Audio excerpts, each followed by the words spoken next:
welcome to Kampala-Road. Today I have an unexpected arrival. Actually it arrived yesterday. Hornby's TTS-SOUND equipped City-of-Birmingham. I thought I'd cancel this order, but obviously not. What actually happened was I pre-ordered this back in I think September or October last year, and then the Rails Duchess of Hamilton version was announced, and I cancelled this and ordered the Duchess of Hamilton. Obviously I did something wrong, and this turned up on my doorstep yesterday, and she looks quite nice actually. So I thought I'd do hesitantly an unboxing and see what she looks like. I have not opened this since she arrived, so this is being done for the first time.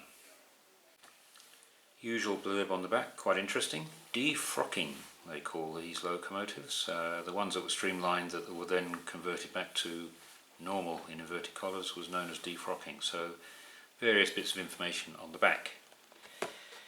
And there it is, in its block of ice. So let's get it out and see what she looks like. Usual blurb, nothing special there. I noticed some other suppliers are going colour. This is quite interesting. I've read through this just while I've been moving around the camera, and there's a little bit more detail on CV settings in this and other digital sound instructions, so it's worth a read. So I'm actually going to dispense with niceties on this one, given my experience with the Duchess of Hamilton. If you suffered that video, we'll get her out of the ice block and then we'll throw her on the track, not literally, and see if she works first before I exclaim any pleasantries. But a nice surprise, she's very heavy, and my Duchess of Buccleuch is on the rails at the moment, so compare that in a minute. I haven't run any steam locomotives, to be frank, since I did that video of the Hamilton. They're all in disgrace and locked away, so this will be a first. Yeah, she looks nice, very, very nice. I like the colour better than the black. Okay, there's some detail pack there. There's actually got etched nameplates. I didn't know that. Just there. It could be seen. Brake rigging, cylinder cock valve, piping, and the flange wheels for the pony truck. Okay. Put that open. And there she is. Looking very nice indeed. Close up with a little bit of better light, I hope. Funny enough, I was looking at the Rails website at the last weekend, and I saw this for 5p short of 200 quid, which I thought was a lot of money, not realising it was winging its way to me. I got this at the pre-launch price, if you like, which I think was around about £165, but then I benefit from no VAT, so the landed cost of this here in Kampala was just over £150, 155, something like that. So is that worth it? I don't know. I'm going to put it on the track and see if it works first, then I might be happier.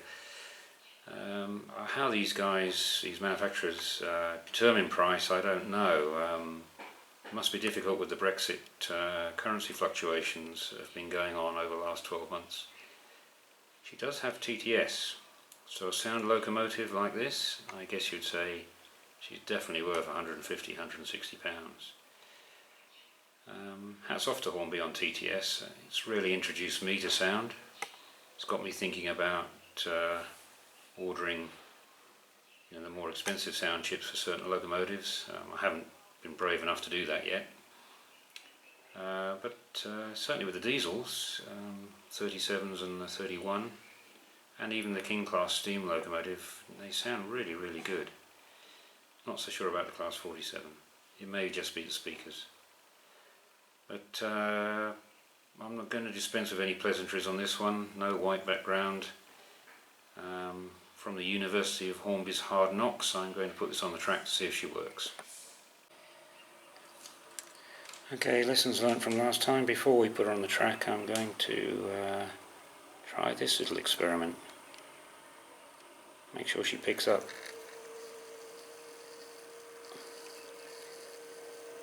Hallelujah.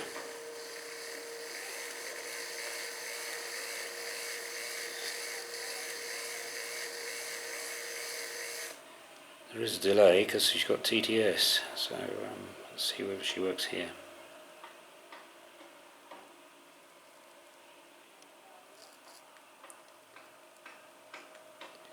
No signs of life from that. Let's try this one.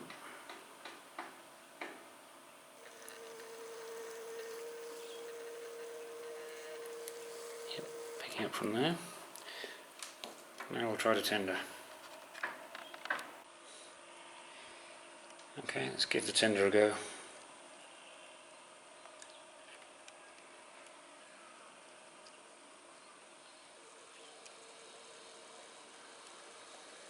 Yippee!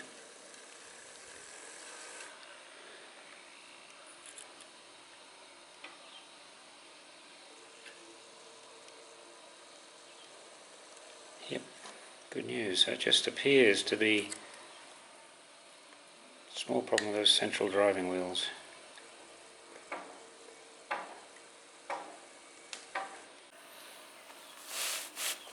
Okay, let's have another go at this.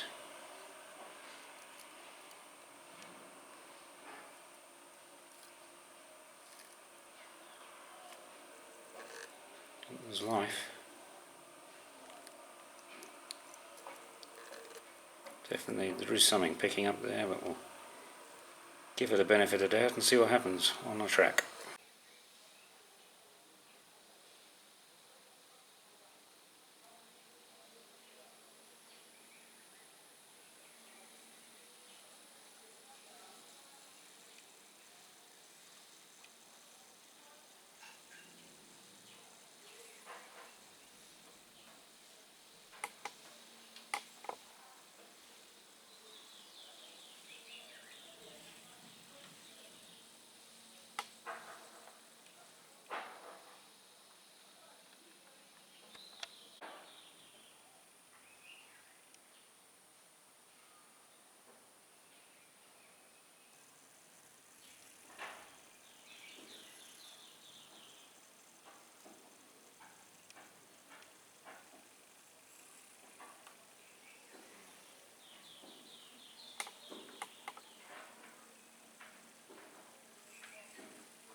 Okay, I've just run her up and down this little piece of approach road, if you like, to the steam depot, and she runs beautifully in reverse. In forward, i.e. tender first, in forward though there's a slight hesitation on every rotation. Very, very similar to the Gadwold I've got, and the 72XX. In forward motion, both of those locos have a slight hesitation, and this one does too. We'll have a look when she's run in, see if she improves. There is very little difference actually. I've just been comparing the two body models. There is very little difference between the Buccleuch, which is behind, and this one, which either means the same mould was used or the Buccleuch was a very good mould. I think it is a new mould because the ridge down here is very prominent. I'll move the camera up and show you, whereas the ridge on this one is almost hidden. There's a prominent ridge along the top of the boiler there. I don't know whether that is genuine on the real thing or whether that is the mould, but it is very, very prominent. On the older model you can hardly see it, but very, very, very close, down to the rivet. They're almost identical, as are the wheels. So I guess you'd expect that. Exactly the same loco. But yeah, the Buccleuch doesn't stand up too badly against this new one. Alright, I guess I should prove she's got sound.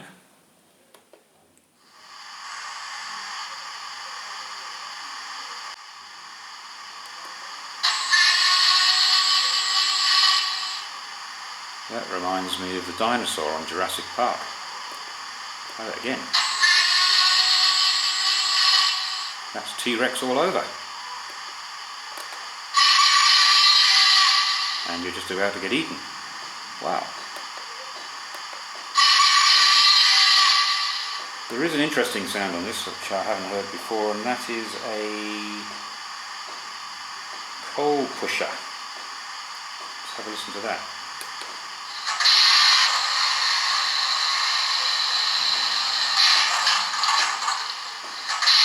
Quite loud. That's obviously the thing in the tender pushing the coal towards the fireman. So I'm not going to go through them all. Turn that one off.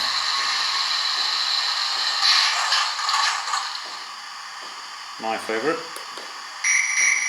No, it's not so good on that one. The diesels sound better.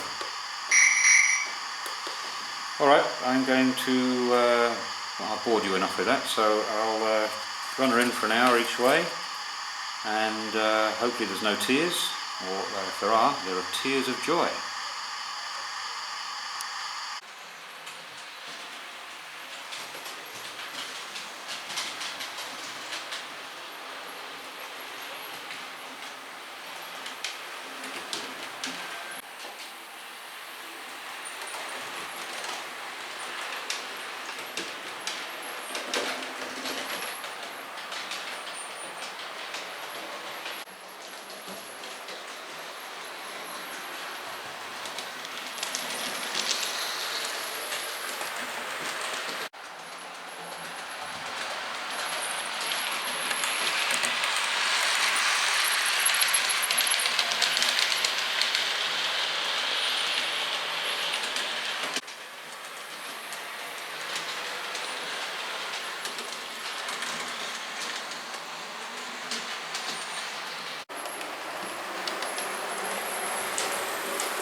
So I hope you like that. She does have some interesting sounds. She has a couple of horns that I hadn't played earlier, which are slightly different.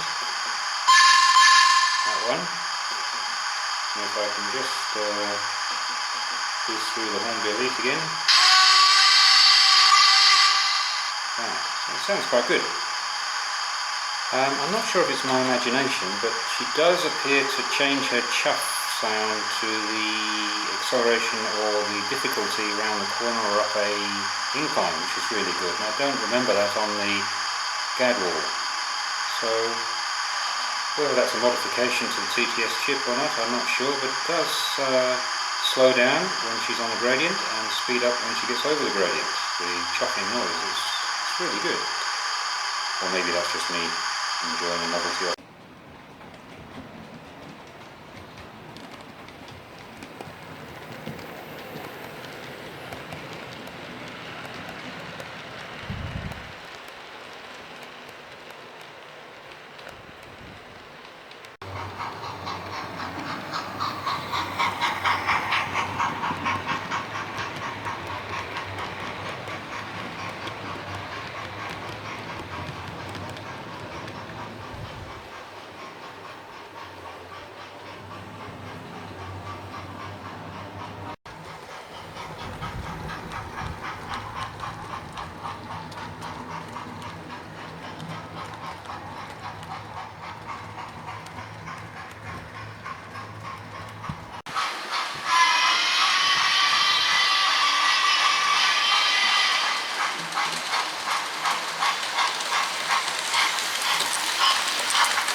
So there is something definitely different about this TTS decoder. Something a bit smarter about it. When she hits an incline, or on my layout there are 4th, 3rd and 2nd radius curves, and she meets some sort of friction, it slows down in the chuffs, then speeds up again as she frees herself from the incline or goes onto a straight. So there's something different, I feel. Maybe wrong, but that's my experience. Anyway, I hope you enjoyed it. She's a good loco. There are 7 different whistle combinations on this loco, and the sound is very good, I think, but then I'm speaking from not hearing anything before. So yeah, I like the loco, I'm impressed, and I hope this has given you some sort of view of it, better than the last one I had anyway. The green is a lovely colour, and she certainly has the capability of pulling a lot of coaches. So hope you've enjoyed this. Thank you very much for watching. Bit of a rush to put together this one, and sorry about the dark conditions, but we are in our wet season here and I rely very heavily on natural light. So from Kampala-Road, cheers for now.